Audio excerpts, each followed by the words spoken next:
إن الحمد لله نحمده ونستعينه ونستغفره ونعوذ بالله من شرور أنفسنا ومن سيئات أعمالنا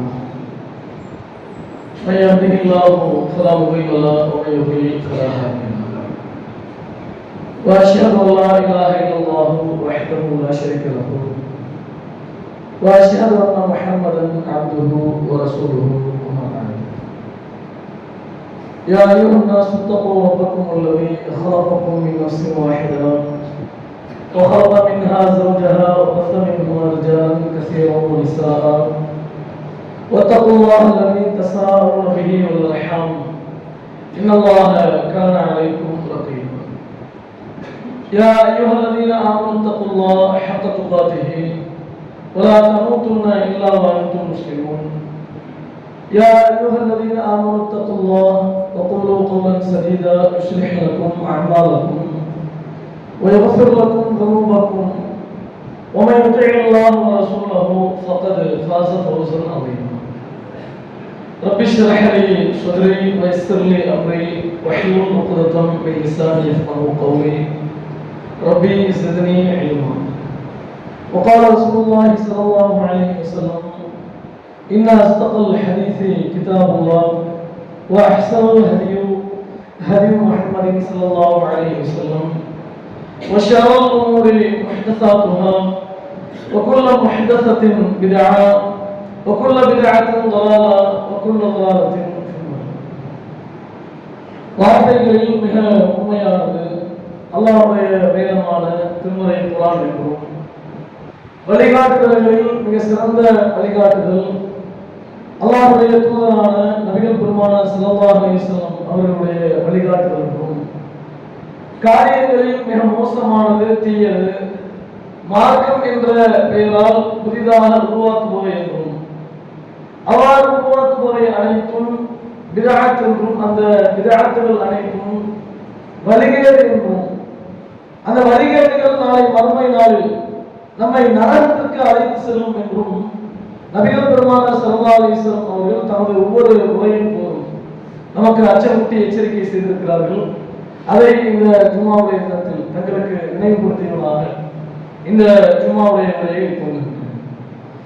எல்லாம் வல்ல அல்லாஹ்வின் நல்லடியார்களே, எல்லாம் வல்ல அல்லாஹ் ரப்பல் ஆலமீன் இந்த பிரம்மாண்டமான பேருலகை படைத்து இந்த உலகத்தில் மிக சிறந்த படைப்பாக மனிதர்களை இறைவன் படைத்திருக்கின்றான். மனிதர்களை படைத்துள்ள இறைவன் இந்த உலகத்தில் மனிதன் எவ்வாறு வாழ வேண்டும், மனிதன் வாழும் போது எதை பின்பற்ற வேண்டும், எதை பின்பற்றக்கூடாது, மனிதனுக்கு எவைகள் எல்லாம் நல்லவை, எவைகள் எல்லாம் அவனுக்கு கெட்டவை என்பதை இந்த மார்க்கத்தின் வழியாக இறைவன் நமக்கு வழிகாட்டி தந்திருக்கிறார். இந்த உலகத்தில் வாழக்கூடிய ஒரு மனிதன் இஸ்லாம் என்ற இந்த அழகிய வழிகாட்டுதலை தன்னுடைய வாழ்வியல் நெறியாக ஏற்று அவன் பின்பற்றும் போது இந்த மார்க்கத்தின் மூலமாக ஏராளமான நன்மைகளையும் ஏராளமான தகுதிகளையும் அவன் பெற்றுக் கொள்கிறான். இந்த உலகத்தில் வாழும் போதும் அந்த மனிதன் அடைந்து கொள்கிறான். இந்த உலகத்தை விட்டு அந்த மனிதன் மரணித்ததற்கு பிறகு இஸ்லாமிய மார்க்கத்தினுடைய வழிகாட்டுதல்களை அவன் பின்பற்றி நடக்கும் போது ஏராளமான நன்மைகளை நாளை மறுமை நாளையும் அவன் பெறுகிறான். அதைத்தான் இந்த மார்க்கம் நமக்கு வழங்கியிருக்கிறது. அதுவும் குறிப்பாக இந்த உலகத்தில் வாழக்கூடிய ஒவ்வொரு மனிதனுக்கும் அல்லாஹ் ரப்பல் ஆலமீன் பல்வேறு விதமான சிறப்புகளை வழங்கியிருந்தாலும் இந்த உலகத்தில் மனிதர்களில் உள்ள பெண்களுக்கு இறைவன் வழங்கியிருக்கக்கூடிய சிறப்புகளையும் தகுதிகளையும் நாம் ஆராய்ந்து பார்த்தோமேயானால் இஸ்லாமிய மார்க்கத்தை போன்று வேறு எந்த ஒரு மதமும் வேறு எந்த ஒரு கொள்கை கோட்பாடுகளும் சித்தாந்தங்களும் வழங்கியிருக்காத, இதுவரை கண்டிராத பல்வேறு விதமான சிறப்புகளையும் கண்ணியத்தையும் இஸ்லாமிய மார்க்கம் பெண்களுக்கு வழங்கியிருக்கின்றது. பெண்களுக்கு என்று மார்க்கம் வழங்கியிருக்கக்கூடிய கண்ணியத்தையும் மார்க்கம் வழங்கியிருக்கக்கூடிய தனி சிறப்புகளையும் நாம் பார்த்தோமேயானால் பிற மதத்தில் உள்ளவர்கள் கூட இஸ்லாத்தை பற்றி வியக்கின்ற அளவிற்கு இந்த மார்க்கத்தில் பெண்களுக்கு வழங்கப்பட்டிருக்கக்கூடிய உரிமைகளை பார்த்து அதை சரி காணாமல் வந்தவர்கள் கூட, இது சரியில்லை என்று பேசியவர்கள் கூட, இஸ்லாமிய மார்க்கத்தில் சொல்லப்பட்டிருக்கக்கூடிய உரிமைகளை எல்லாம் சரியான முறையில் ஆராய்ந்து பார்க்கும் போது ஏராளமான நன்மைகள் பெண்களுக்கு இஸ்லாமிய மார்க்கம் வழங்கி இருக்கிறது. பெண்களை இஸ்லாமிய மார்க்கம் கண்ணியப்படுத்தியதை போன்று வேறு எந்த ஒரு கொள்கைகளும் சித்தாந்தங்களும் இந்த அளவிற்கு கண்ணியப்படுத்தியதால் நாம் அறிந்திட முடியவில்லை என்று சொல்லக்கூடிய அளவுக்கு தான் இந்த மார்க்கத்தில் பெண்களுக்கான உரிமைகள் வழங்கப்பட்டிருக்கிறது. நபிகள் பெருமானார் ஸல்லல்லாஹு அலைஹி வஸல்லம் அவர்கள் வாழ்ந்த காலத்தோடு இந்த காலத்தை நீங்கள் ஒப்பிட்டு பார்க்கணும். ரசூல் ஸல்லல்லாஹு அலைஹி வஸல்லம் அவர்கள் வாழ்ந்த நூற்றாண்டு என்பது 7ஆம் நூற்றாண்டு. இப்போது நாம் வாழ்ந்து கொண்டிருப்பது 21ஆம் நூற்றாண்டு. 7ஆம் நூற்றாண்டில் எப்படி நடத்தி இருப்பார்கள், மனிதர்கள் எப்படி வாழ்ந்திருப்பார்கள், அதுவும் 7ஆம் நூற்றாண்டில் வாழ்ந்தவர்கள் பெண்களை எப்படி ஒரு பொருளாதாரத்தான் மதித்திருக்கிறார்கள் என்பதையெல்லாம் அல்லாஹ்வுடைய தூதரவர்களுடைய காலத்தை நாம் ஒப்பிடும் போது அறிந்து கொள்ள முடியும். இப்போது உள்ள நடைமுறையில் உள்ள பெண்களுக்கு வழங்கியிருக்கக்கூடிய கண்ணியத்தையோ பெண்களுக்கு வழங்கியிருக்கக்கூடிய உரிமைகளையோ பார்ப்பதை விட 7ஆம் நூற்றாண்டில் வழங்கப்பட்டிருந்த உரிமைகளை நாம் ஒப்பிட்டு பார்க்க வேண்டும். அதனால் உண்மையான ஒரு அறிவாளிக்கு உதாரணமாக இருக்கும். ஒரு அறிவாளியா இருந்தால் அப்படிதான் ஒப்பிட்டு பார்ப்போம். 7ஆம் நூற்றாண்டில் எப்படி இருந்தார்கள்? நபிகள் பெருமானார் ஸல்லல்லாஹு அலைஹி வஸல்லம் அவர்கள் மக்காவில் இருந்த காலகட்டத்தில், அல்லாஹ்வுடைய தூதர் அவர்கள் வாழ்ந்த காலகட்டத்தில் பெண்களை ஒரு பொருளாகத்தான் பார்த்தார்கள். அடிமைகளை விட கீழாகத்தான் பெண்களை நினைத்தார்கள். ஒரு பெண் குழந்தை பிறந்துவிட்டால் இன்றைக்கு எப்படி பெண் குழந்தை பிறந்துவிட்டால் அது ஒரு கெட்ட சகுனமாக பார்க்கப்படுகிறதோ, கெட்ட விஷயமாக பார்க்கப்படுகிறதோ, இன்றைக்கு பார்ப்பதற்கு வேறு விதமான காரணங்கள் இருந்தாலும் அன்றைக்கு பார்ப்பதற்கும் வேறு விதமான காரணங்கள் இருந்தது. இப்போது பெண் குழந்தை பிறந்துவிட்டால் அதை வளர்ப்பது கஷ்டம், அதை உருவாக்குவது கஷ்டம், அதற்கு நாம் திருமணம் முடிப்பது கஷ்டம் என்று சொல்லி அதை காரணம் காட்டிதான் பெண் குழந்தை பிறப்பதை வெறுக்கிறார்கள். ஆனால் அல்லாஹ்வுடைய மாபெரும் கிருபையினால் இன்றைக்கு தௌஹீதுடைய வளர்ச்சிகள் எல்லாம் வளர்ச்சி அடைந்ததற்கு பிறகு இன்றைக்கு அல்லாஹ்வுடைய கிருபையினால் பெண் குழந்தைகளை கண்ணியமாக பார்க்கக்கூடிய, அது பிறப்பதை மகிழ்ச்சியாக கருதக்கூடிய நிலைகள் இன்றைக்கு வந்துவிட்டது. ஆனா அப்போ எப்படி இருந்துச்சு? அல்லாஹ் குர்ஆன்ல சொல்லி காட்டுறாங்க.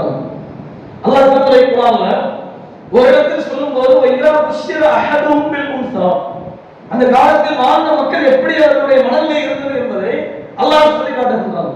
வைதா புஷ்ஷிர அஹதுஹும் பில் உன்ஸா, அவர்கள் யாருக்கேனும் பெண் குழந்தை பற்றி நற்செய்தி சொல்லப்பட்டு விட்டால், வார்த்தையை கவனிச்சு பாருங்க, பெண் குழந்தையை நற்செய்தி என்று அல்லாஹ் சொல்லணும். எப்போ? இப்ப இல்ல, 7ஆம் நூற்றாண்டில். 7ஆம் நூற்றாண்டில் நற்செய்தி என்று அல்லாஹ் சொல்லணும். பெண் குழந்தை என்ற நற்செய்தி அவர்களுக்கு சொல்லப்படுமையானால் அந்த மக்கள் எப்படி கருதினார்கள் என்றால், வல்ல வஜஹு முஸ்வத்தன் வஹுலின், அவன் கவலைப்பட்டவனாக கருத்து அவனுடைய முகம் மாறிவிடுகிறது. கவலைப்பட்டுவான். அப்படி பெண் குழந்தை பிறந்தாலே ஒரு கெட்ட தருணமாக கருதி கவலைப்பட்டு விடுவான். கவலைப்பட்டு அவன் என்ன செய்வான் என்பதை அல்லாஹ் சொல்றான். எத்தவாராமினல் கௌமி மின் சூஇ மா புஷ்ஷிர பிஹி, தனக்கு சொல்லப்பட்ட சுப செய்தியை கெட்டதென கருதி சமூகத்தை விட்டு அவன் மறைத்து கொள்கிறான். நமக்கு சொல்லப்பட்ட செய்தி கெட்ட செய்தி, இது நல்ல செய்தியெல்லாம் கிடையாது, கெட்ட செய்தி தான் நமக்கு சொல்லப்பட்டிருக்கிறது என்று சமூகத்தை விட்டு அவன் மறைத்து கொள்வானாம். மறைத்து கொண்டு அவன் என்ன செய்வான் என்பதையும் அல்லாஹ் சொல்கிறான். இந்த குழந்தை, இந்த பெண் குழந்தை பிறந்திருக்கிறது, இதை இழிவுடன் நாம் சுமந்து கொள்வதா, அவன் எது சுகுபித்துறோ அல்லது மண்ணோடு மண்ணால் புதைத்து விடுவதா என்று அந்த மனிதன் கருதுவானாம். சாமா யஹ்கும், அல்லாஹ் சொல்லிவிட்டு சொல்கிறான், அவர்கள் தீர்ப்பளிப்பது மிகவும் கெட்டது. பெண் குழந்தை என்பது நற்செய்தி என்று நாம் சொல்றோம். ஆனா அவன் எப்படி நினைக்கிறான்? அதை கெட்ட செய்தியாக கருதுகிறான். அவன் தீர்ப்பளிப்பது மிகவும் கெட்டது, அதை புதைச்சணும், மண்ணோடு மண்ணால் புதைத்து விட வேண்டும் அந்த பெண் குழந்தை என்று மனிதன் கருதுகிறான். இப்படிதான் அந்த காலத்தில் உள்ள மக்கள் இருந்தாங்க. மக்காவில் வாழ்ந்த மக்கள் பெண் குழந்தை பிறந்து விட்டால் உயிரோடு புதைத்தார்கள். நபிகள் பெருமானார் ஸல்லல்லாஹு அலைஹி வஸல்லம் அவர்களுடைய காலத்தில் வாழ்ந்த இஸ்லாத்தை ஏற்றுக்கொண்டதற்கு பிறகு சில நபி தோழர்கள் அதை நினைத்து கண்ணீர் சிந்தி இருக்கிறார்கள். இப்படி எல்லாம் நாம் செய்து விட்டோமே, நமக்கு அல்லாஹ்விடத்தில் மன்னிப்பு உண்டா என்றெல்லாம் கருதினார்கள் பெண் குழந்தையை பற்றி. பெண் குழந்தையை புதைத்ததை பற்றி அவ்வளவு கவலைப்பட்டார்கள். ஆனால் இஸ்லாம் எப்படி வழிகாட்டியது? பெண் குழந்தைனா கெட்ட சகுனமா கருதாதீங்க. பெண் குழந்தை என்பது உங்களுக்கான நற்செய்தி, அல்லாஹ் உங்களுக்கு வழங்குகின்ற சுப செய்தி என்று மார்க்கம் சொல்லி காட்டியது. நபிகள் பெருமானார் ஸல்லல்லாஹு அலைஹி வஸல்லம் அவர்கள் சொன்னார்கள், மன் ஆல ஜாரியத்தைன் ஹத்தா தப்லுகா, யார் இரண்டு பெண் குழந்தைகளை அவர் பருவமடையும் வரைக்கும் பொறுப்பேற்று கருத்தாக வளர்க்கிறார்கள். வார்த்தையெல்லாம் நம்ம கவனிச்சுவாங்க. பெண் குழந்தை பிறந்துருச்சு அப்படியே விட்டுருவோம், அப்படிதான் இல்லை. அப்படியே விட்டுறணும், அவங்க சுதந்திரமா செயல்படணும், அப்படி இல்லை. அல்லாஹ் சொல்லக்கூடிய வார்த்தையே மன் ஆலிய ஜாரியத்தை ஹத்தா தப்லுகா, ரெண்டு குழந்தைகளை அவர்கள் பருவமடைக்கும் வரைக்கும். அப்படின்னா என்ன அர்த்தம்? பருவம் அடைஞ்சோன்னா திருமணம் முடிச்சு கொடுத்துவான்னு அர்த்தம். பருவமடையும் வரைக்கும் பொறுப்பேற்று கருத்தாக வளர்க்கிறாரோ அவரும் நானும் மறுமை நாளில் லம்மா அஸாபிஹு இவ்வாறு வருவோம் என்று தம்முடைய இரண்டு விரல்களையும் அல்லாஹ்வுடைய தூதர் அவர்கள் இணைத்து காட்டினார்கள். இப்படி வருவோம், நானும் மறுமை நாள்ல இணைந்தே வருவோம். அப்படின்னா என்ன அர்த்தம்? இது உங்களுக்கான நற்செய்தி. பெண் குழந்தை பிறந்து நீங்கள் கருத்தாக வளர்ப்பீர்களானால் அது உங்களுக்கான சொர்க்கத்திற்கான சுப செய்தி, நரகத்தை விட்டு நீங்கள் விடுதலை பெறுவதற்கான சுப செய்தி. நபி ஸல்லல்லாஹு அலைஹி வஸல்லம் அவங்களுக்கு அவங்களுடைய மனைவி ஆயிஷா ரலியல்லாஹு அன்ஹா, அவங்க வீட்டில் இருக்கிறாங்க. ஆயிஷா ரலியல்லாஹு வீட்டில் இருக்கும்போது ஒரு பெண்மணி வருவாங்க. ஆயிஷா ரலியல்லாஹு அன்ஹா ஒரு பெண்மணி வருவாங்க. வரும்போது நம்முடைய இரண்டு குழந்தைகளையும் சுமந்து கொண்டு வருகிறார்கள். ரெண்டு பேருமே மோனோல, ரெண்டு குழந்தைகளுமே பெண் குழந்தை, ரெண்டு பேரையும் தூக்கிட்டு வர்றாங்க. யாசன் கேட்டு வர்றாங்க, ஏதாவது கொடுங்க அப்படின்னு கேட்டு வர்றாங்க. வரும்போது ஆயிஷா ரலியல்லாஹு அவங்க வீட்டில் தேடி தேடி பார்க்குறாங்க, உண்மை இல்லை. மூணு பேரிச்சம்பளம் மட்டும் இருக்குது. மூணு பேரிச்சம்பளத்தை ஆயிஷா ரலியல்லாஹு அவங்க அந்த பெண்மணி கையில கொடுத்துறாங்க. இந்தாங்க அப்படின்னு கொடுத்தோம். அந்த பெண்மணி செஞ்ச வேலையை பாருங்களேன். வாங்கிட்டு ரெண்டு பழத்தை தன்னுடைய பிள்ளைகளுக்கு, ரெண்டு குழந்தைய வச்சிருந்தாங்கல்ல, ரெண்டு குழந்தைகளுக்கு கொடுத்துருவாங்க. ஒரு பழத்தை அப்படியே எடுத்து தன்னுடைய வாயில போடுறதுக்கு வாய்க்கு அருகில கொண்டு போயிட்டாங்க. கொண்டு போனோம்னா அது சின்ன குழந்தைகள்ல, பொதுவாகவே சின்ன குழந்தைகளுடைய மனநிலை எப்படி இருக்கும் நம்ம எல்லாத்துக்கும் தெரியும். நம்ம எதை சாப்பிடுறோமோ அதான் கேட்கணும். நம்ம சாப்பிட்டு இருக்கும் போது கொடுங்க அப்படின்னு சொல்லி கேட்பாங்க. அது அவங்களுடைய இயல்பு. ரெண்டு கொடுத்தாச்சு, ஆளுக்கு ஒண்ணா கொடுத்தாச்சு, திரும்பவும் அதை மூணாவது ஒண்ணே அந்த பிள்ளை கேட்குது. அந்த பெண்மணி அவங்கள்ட்ட இருந்த இறக்கம், பொதுவாகவே தாய்க்குள்ள இறக்கம், அந்த தனக்கு வைத்திருந்த வாயில கொண்டு போன பேச்சம்பளத்தையும் ரெண்டா பிச்சு ரெண்டு பிள்ளைகளுக்கு கொடுத்துருவாங்க சமம். ஐஷா அவங்க பார்த்துட்டு அவங்க ரொம்ப ஆச்சரியமா இருக்கு. ஆச்சரியப்பட்டு ரசூல் ஸல்லல்லாஹு அலைஹி வஸல்லம் வந்தோனே அல்லாஹ்வுடைய தூதர்ட்ட சொல்றாங்க, அல்லாஹ்வுடைய தூதரே இப்படி ஒரு பெண்மணி வந்தாங்க, நான் இப்படி பேச்சம்பளத்தை கொடுத்தேன், எல்லாத்தையுமே அந்த குழந்தைகளுக்கே அந்த பெண்மணி கொடுத்தாங்க. ரசூல் ஸல்லல்லாஹு அலைஹி வஸல்லம் அவர்களை கேட்டுவிட்டு சொன்ன பதில், இன்னல்லாஹ் கத் அவ்ஜபலஹா பிஹா அல் ஜன்னah, இந்த செயலின் காரணத்தினால் அந்த பெண்மணிக்கு அல்லாஹ் சொர்க்கத்தை கடமையாக்கி விட்டான், அல்லது நரகத்திலிருந்து அந்த பெண்மணிக்கு அல்லாஹ் விடுதலை அளித்து விட்டான் அப்படின்னு ரசூல் ஸல்லல்லாஹு அலைஹி வஸல்லம். அந்த அளவுக்கு பெண் குழந்தைக்கு அந்த அளவுக்கு முக்கியத்துவம் இஸ்லாம். இன்னொரு அறிவிப்புல குன்னரும் சித்திரம் மினன்னார், நரகத்திலிருந்து காணக்கூடிய கேடயமாக பெண்கள் இருப்பார்கள். பெற்றோர்களுக்கு நரகத்திலிருந்து காக்கும் கேடயமாக இருப்பார்கள். பெண் குழந்தை மூலமாக யார் சோதிக்கப்பட்டு அந்த பெண் குழந்தைகளுக்கு நல்லது செய்கிறாரோ நரகத்திலிருந்து காக்கும் கேடயமாக இருப்பாங்க. இப்படி எல்லாம் பெண் குழந்தைகளுக்கு நற்செய்தி சொல்லப்பட்டிருக்கு. பெண் பிள்ளைகளுக்கு, பெண்களுக்கு வழங்கியிருக்கக்கூடிய உரிமைகளை இஸ்லாம் வழங்கியிருப்பதை போன்று இதுவரைக்கும் எந்த சித்தாந்தமும் வழங்கியதில்லை. குர்ஆன்ல அல்லாஹ் சொல்லி காட்டுறான், உரிமைகளை பற்றி இப்போ பேசலாம், பெண்களுக்கு உரிமைகள் வழங்கப்பட்டிருக்கிறதா அப்படின்னா இப்ப 21ஆம் நூற்றாண்டில் பேசுகிறார்கள். 17ஆம் நூற்றாண்டிலேயே இஸ்லாம் வழங்கிட்டு அல்லாஹ் குர்ஆன்ல சொல்லி காட்டுறான், வலஹுன்ன மிஸ்லுல்லதி அலைஹின்ன பில் மஅரூஃப், பெண்களுக்கு கடமைகள் இருப்பதை போன்று அவர்களுக்கான உரிமைகளும் உண்டு. இந்த மார்க்கத்தில் என்னெல்லாம் கடமைகள் பெண்களுக்கு என்று இருக்கிறது, கடமைகளை போன்று உரிமைகளும் அவர்களுக்கு உண்டு. என்னென்ன உரிமைகள்? இப்ப பேசக்கூடிய அத்தனை உரிமைகளும் 7ஆம் நூற்றாண்டிலே பெண்களுக்கு இஸ்லாம் வழங்கிவிட்டது. எல்லா சுதந்திரத்தையும் இஸ்லாம் வழங்கிவிட்டது. என்னெல்லாம் பெண்களுக்கு என்று இருக்குமோ, அவங்களுக்கு திருமணத்திற்கு மணமகனை தேர்வு செய்யக்கூடிய உரிமையா, பெண் விரும்பினாதான் இஸ்லாத்துல கல்யாணம் பண்ணு, விருப்பப்படாமல் கல்யாணம் பண்ணி வைக்க கூடாது. ஒரு பெண் தான் திருமணம் முடித்து விட்டால் கணவனை விவாகரத்து செய்யணுமா? விவாகரத்து செய்யக்கூடிய உரிமை இஸ்லாத்தில் உண்டு. இன்றைக்கும் கூட பெண் டைவர்ஸ்ன்றது கிடையாது, மற்ற மதங்கள்ல கிடையாது, இஸ்லாத்தில் உண்டு. குலா அப்படிங்கிற பெண்கள் விவாகரத்து செய்யக்கூடிய உரிமை இஸ்லாத்தில் உண்டு. மணமான தேர்வு செய்யணுமா? உரிமை. மணமானை விடுவிக்கணுமா? உரிமை. வழிபாட்டு தலங்கள்ல இப்ப வரைக்கும் பிற மதங்கள் பிரச்சனைகள் ஓடிக்கொண்டிருக்கிறது. இப்ப வரைக்கும் ஒரு பிரிவினர் சொல்றாங்க எங்க வழிபாட்டு தலங்களுக்கு பெண்கள் வரலாம், ஒரு பிரிவினர் சொல்றான் வழிபாட்டு தலங்களுக்கு பெண்கள் வரவே கூடாது. ஆனா ரசூல் ஸல்லல்லாஹு அலைஹி வஸல்லம் வாழ்ந்த காலகட்டத்தில் எப்படி இருந்திருக்கும்? அந்த காலகட்டத்துல நபிகள் பெருமானார் ஸல்லல்லாஹு அலைஹி வஸல்லம் அவர்கள் சொன்னார்கள், லா தம்னஉ இமா அல்லாஹி மசாஜித் அல்லாஹ், அல்லாஹ்வுடைய அடிமைகளான பெண்களை பள்ளிவாசலுக்கு வருவதை விட்டு நீங்கள் தடுக்காதீர்கள். உமர் ரலியல்லாஹு அன்ஹு அவங்களுடைய மனைவியில ஒரு பெண், உமர் ரலியல்லாஹு அன்ஹுடைய மனைவிமார்கள் ஒரு மனைவி, அவங்க இஷா தொழுகைக்கும் சுபு தொழுகைக்கலாம் பள்ளிவாசலுக்கு வந்து ஜமாத்தோடு தொழக்கூடிய பழக்கம் எல்லாம் இருந்தாங்க. அப்ப ஒரு மனிதர் வந்து சொல்றாரு உமர் ரலியல்லாஹு அன்ஹு மனைவிட்ட, நீங்க வந்து உங்களுடைய கணவர் ரொம்ப ரோஷிக்கார உமர் அவர்கள், நீங்க பள்ளிக்கு ஜமாத்துக்கு வந்துட்டு போறது, பள்ளிவாசலுக்கு வந்துட்டு போறது அவருக்கு விருப்பம் இல்லாததா இருக்குமே, நீங்க விலகி இருக்கலாமே அப்படிங்கிற மாதிரி சொல்றாரு. சொன்னோன்னு அந்த பெண்மணி சொல்றாங்க, என்னுடைய கணவர் என்னை தடுக்க மாட்டார். ஏன்? அல்லாஹ்வுடைய தூதருடைய வார்த்தை அப்படி இருக்கிறது. அல்லாஹ்வுடைய அடிமைகளான பெண்களை பள்ளிவாசலுக்கு வருவதை விட்டும் தடுக்காதீர்கள் என்று இருக்கிறது. அவர்கள் எப்படி தடுப்பார் என்றார்கள். இப்படி ஒவ்வொன்றிலுமே பள்ளிவாசலுக்கு வரக்கூடிய உரிமை, வழிபாட்டு தலங்களுக்கு வருவதற்கான உரிமை இன்றைக்கு வரைக்கும் பல சமூகங்களில் மறுக்கப்படுகிறது இஸ்லாமிய மார்க்கத்தில். அதுவும் அல்லாஹ்வுடைய மாபெரும் கிருபையினால் நம்ம மார்க்கத்தை எடுத்து சொன்ன ஆரம்ப காலகட்டங்களில் எவ்வளவு அதற்கு எதிர்ப்பு இருந்தது. பள்ளிவாசலுக்கு வருவதற்கு பெண்களை பள்ளிவாசலுக்கு அனுமதிக்கிறதா என்றெல்லாம் கேள்வி எழுப்பியவர்கள் கூட இப்ப பயான்களுக்கு பெண்கள் அனுமதிக்கலாம் பள்ளிவாசலுக்கு. இப்போ பயானுக்கு பெண்கள் வரணும், பள்ளிவாசலுக்கு வரலாம், தப்பு இல்லை என்றெல்லாம் அனுமதிக்கிற காரணம் என்ன? ஒரு அல்ல இருக்கிறது. குர்ஆனிலே அல்லாஹ்வுடைய தூதருடைய வழிகாட்டுதலை பின்பற்ற வேண்டும் என்று இருக்கிறது. அல்லாஹ்வுடைய தூதர்கள் அவ்வாறு வழிகாட்டி இருக்கிறார்கள். அப்புறம் எப்படி மறுக்கையும்? அப்ப உரிமைன்னு எடுத்துக்கிட்டா அவ்வளவு உரிமைகள் பெண்களுக்கு இஸ்லாம் வழங்கியதை போன்ற உரிமை யாரும் வழங்கியிருக்க மாட்டார்கள். ஒரு மறுமணம் செய்யக்கூடிய உரிமை இன்றைக்கு வரைக்கும் பெண்களுக்கு தடுக்கப்பட்டிருக்கிறது. மறுமணம் செய்யக்கூடாது. ஒரு கணவன் இறந்து போய்விட்டால் கணவனோடு உடன்கட்டை ஏறிவிட வேண்டும் என்ற சட்டம் எல்லாம் இப்போ 2000க்கு முன்னாடி இருந்தது.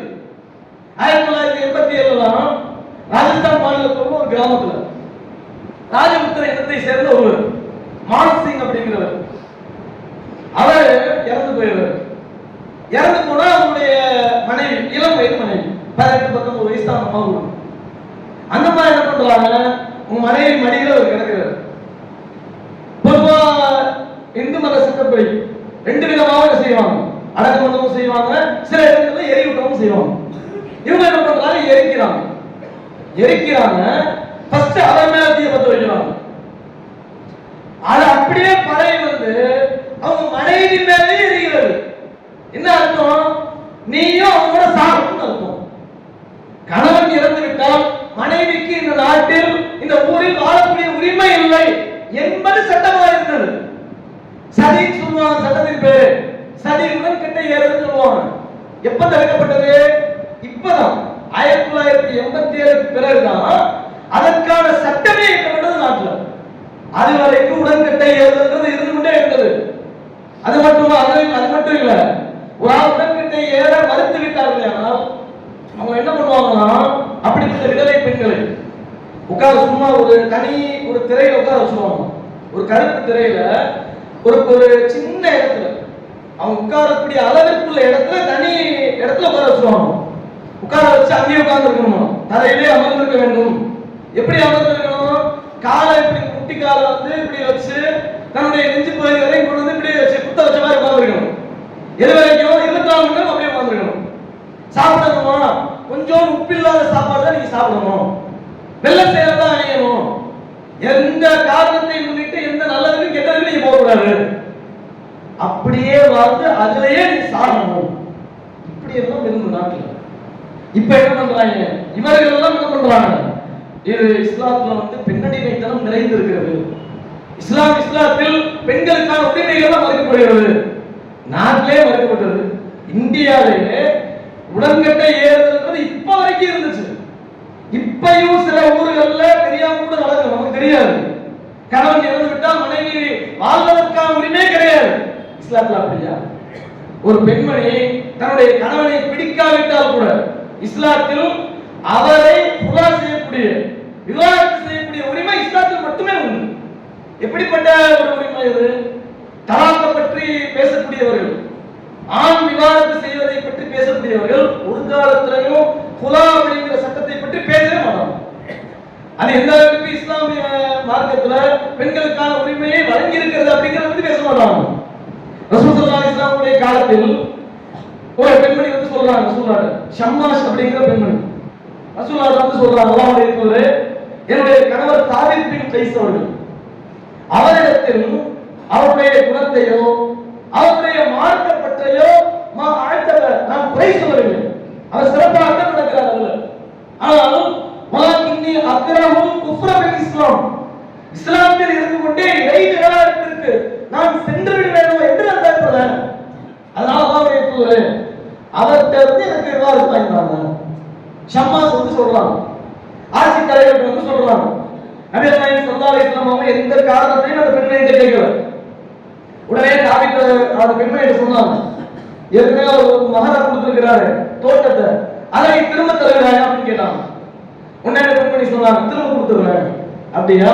அந்த தோட்டத்தை தாவீத்தை கூப்பிட்டு சொன்னாங்க, இந்த தோட்டத்தை உனக்கு தந்து விடுவார், அதை நீ பெற்றுக்கொண்டு இந்த பெண்ணை ஒரு தடவை விவாகரத்து செய்து.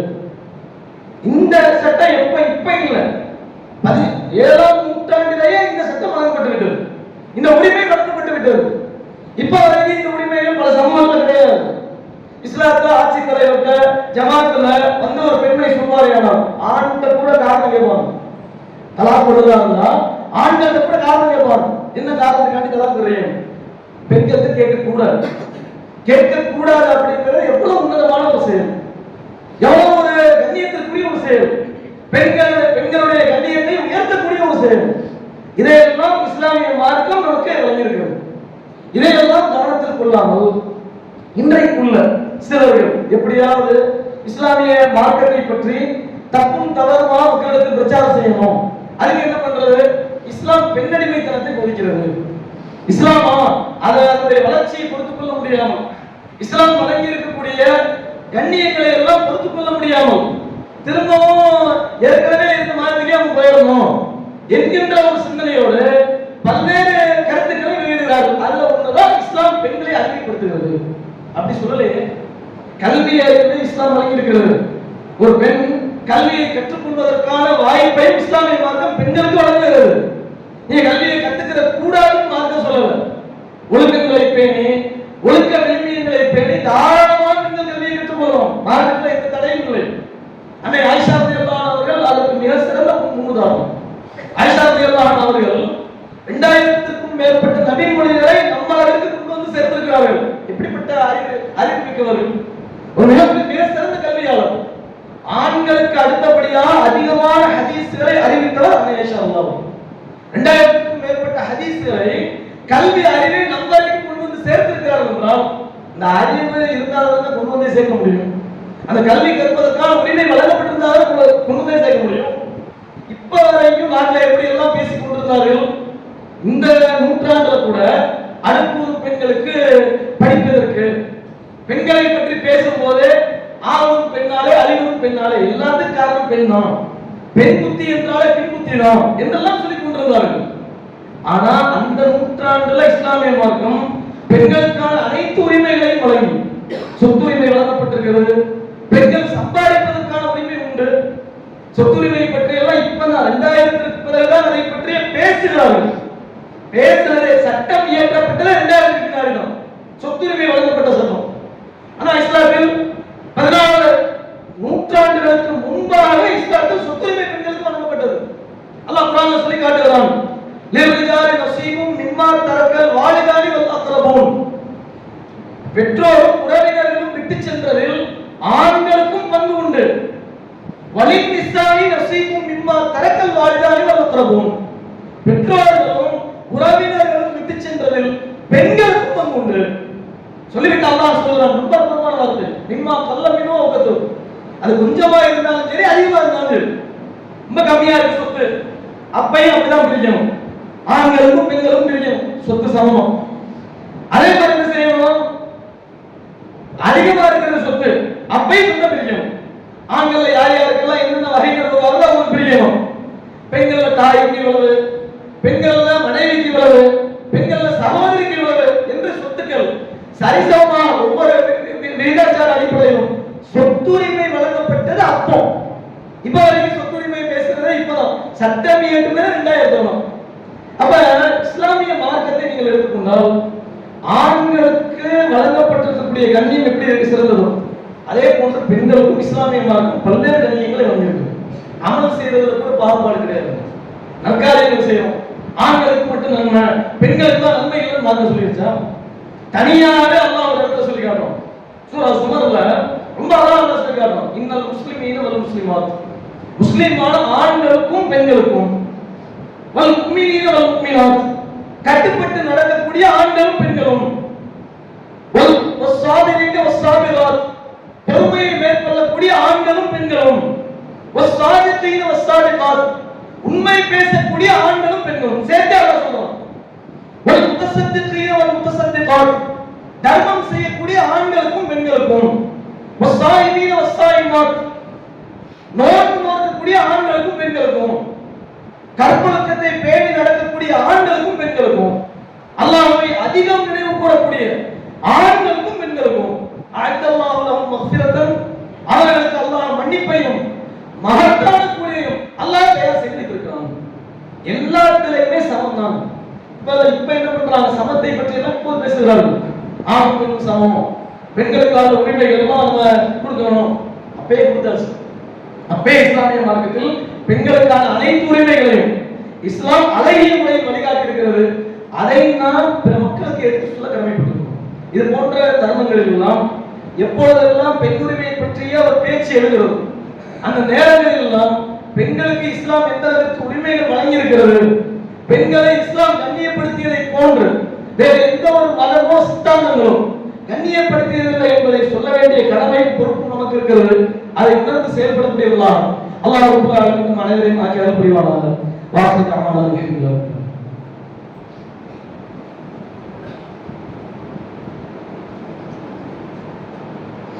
அல்ஹம்துலில்லாஹ். அன்புக்குரிய எல்லாம் அல்லாஹ் இருக்கிறார். 3 தகவல்கள் சொல்ல வேண்டியிருக்கிறது.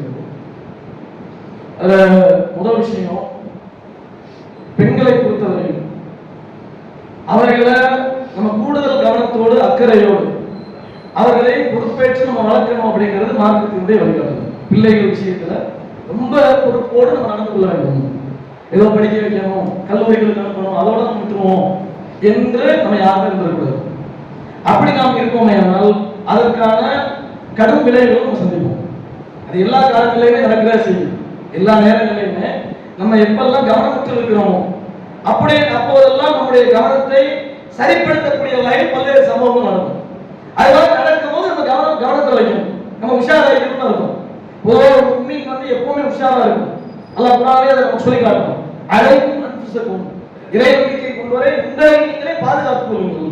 நீங்க தான் உங்களை பாதுகாத்துக் கொள்ளணும். லா யதுருக்கும் மன் வல்ல இதா ததைக்கும் ஷைஅன், நீங்கள் நேர்வழி நடந்தால் எந்த ஒரு வழிகட்டவர்களாலும் உங்களுக்கு எந்த தீங்கும் விளைக்க முடியாது. கரெக்டா நடந்தோமையானால், நம்ம எல்லா பொறுப்புகளையும் உணர்ந்து நாம் நடந்தோமையானால் யாருக்கும் வழிகெடுத்து விட முடியாது என்று அல்லாஹ் சொல்லி காட்டுறான்.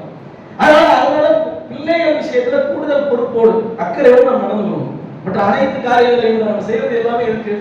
நம்முடைய பிள்ளைகளை வளர்த்து ஆளாக்குவதற்கு, அவர்களை நல்ல முறையில் நடத்தி நாளைக்கு மறுமை நாளில் அதன் மூலமா நாம் சுத்தத்தை பெற வேண்டும். அதுக்கு ஒரு சொர்க்கத்தை நாம் பெறுவதற்கு நம்முடைய பிள்ளைகள் ஒரு காரணமா இருக்கணும். என்னுடைய பெற்றோர்கள் என்னை நல்ல முறையில் வளர்த்தார்கள், மார்க்க பெற்றுள்ளவர்களாக என்னை வளர்த்தார்கள், மார்க்க அடிப்படையில் என்னை உருவாக்கினார்கள் என்று சொல்லக்கூடியவர்களாக பெற்றோர்கள் இருக்கணும். அதுக்கு நம்ம வாக்கு காமிக்கணும். பெரும்பாலும் செய்யறாங்க, மார்க்கத்தை எடுத்து சொல்றதோடு நிறுத்திக்கணும். மார்க்கத்தை எடுத்து சொல்வது மட்டும் நம்ம பொறுப்பு இல்லை, அதை செயல்படுத்துவது நம்ம பொறுப்பு. நம்ம வீட்டுல சரியாக இருக்கும்போதுதான் பிள்ளைகள் அதை பார்த்து நம்மிடத்திலிருந்து மார்க்கத்தை எடுத்துக்கொள்வார்கள். அதனால அது நம்ம ரொம்ப கவனத்தோடு மார்க்க பொறுப்போடு நம்முடைய பிள்ளைகளை உருவாக்கக்கூடிய கடமை நமக்கு இருக்கிறது. அதுவும் நம்ம ஊரை பொறுத்தவரை அதையெல்லாம் சொல்ல வேண்டியதே இல்லை. அந்த அளவுக்கு அல்லாஹ்வுடைய மகத்தான கிருபையினால் மார்க்க பெற்றுள்ளவர்களாகத்தான் நம்ம ஊரில் உள்ள பிள்ளைகளை பெற்றோர்கள் வளர்க்கிறார்கள். அதுல எந்த விதமான சந்தேகமும் யாருக்கும் வர வேண்டியதில்லை. யாரோ ஒன்று சொன்னா ஒன்று ரெண்டு அரிசிகள் இருப்பதற்காக நம்ம யாரும் வருத்தப்பட தேவையில்லை. காலப்போக்கில் அந்த மாதிரி உள்ளவர்கள் வருவார்கள். ஒவ்வொரு காலத்திலையும் இந்த மாதிரி ஏதாவது ஒன்று ரெண்டு தரிகத்துக்கு போறது, தரிகத்துக்கு நம்ம நடக்கிறது, நம்ம நினைச்சதான் நம்ம செஞ்சுக்கிறோம் அப்படின்னு இருக்கிறது, இப்படி எல்லாம் இருப்பார்கள். அந்த நேரங்களில் நம்ம கவனமா இருக்கணும். நம்ம பிள்ளைகளை நம்ம பொறுப்போட வளர்க்கணும். நாளை மறுமை நாள்ல அவர்கள் நமக்கு எதிராக சாட்சி சொல்லக்கூடியதெல்லாம் மாற்றி விடக்கூடாது.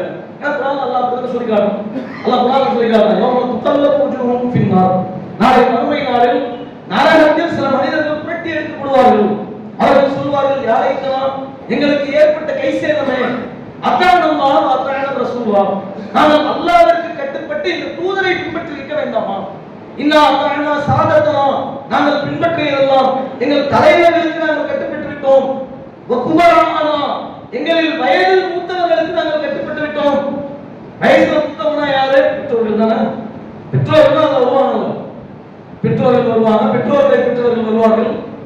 அவங்க காரணமா சொல்லுவாங்க மறுமையில் பிள்ளைகள், அவர்கள் எங்களை இறைவா வழிகெடுத்து விட்டார்கள், நாங்கள் வழிகேட்டிற்கு போவதற்கு அவர்கள் காரணமாக அமைந்து விட்டார்கள். இறைவா எங்களுக்கு நீ என்ன வேதனை கொடுக்கிறையோ அதுல 2 மடங்கு அவர்களுக்கு கொடு அப்படின்னு அல்லாஹ்ட்ட கேட்பாங்க. அதனால அப்படிப்பட்ட பெற்றோர்கள் நம்ம ஆயிடக்கூடாது.